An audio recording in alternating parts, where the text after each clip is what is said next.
Paano palitan o baguhin ang birthday sa Facebook? Magandang araw mga idol. Ngayon naman sa video na ito ay ipapakita ko sa inyo kung paano ba palitan o mababago ang pizza ng ating birthday sa Facebook. Shoutout sa iyo idol. At Johanny, salamat sa iyong pag-comment. Sana'y nakatulong sa iyo ang bidyong ito. Ganito lang ang gagawin mga idol. Dito sa Facebook, pindutin itong tatlong linya o profile menu. I-click ang settings.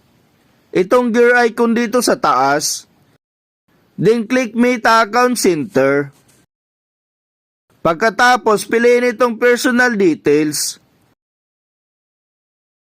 Dito makikita nyo mga idol ang iyong contact information, date of birth, identity confirmation, at ang account ownership and control.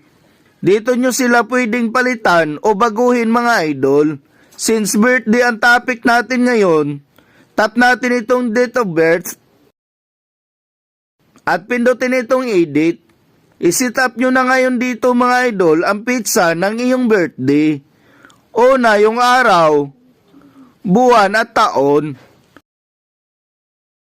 At pag okay na, tap nyo na itong set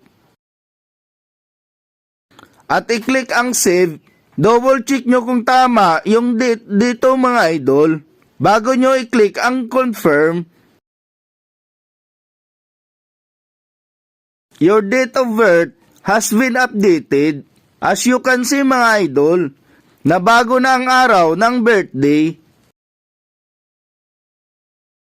Ito yung before at ito naman yung after.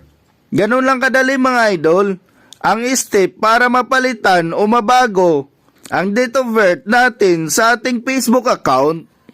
Thank you for watching. Kung gusto nyo ng mga tips and updates na kagaya nito, subscribe for more. Thank you for watching.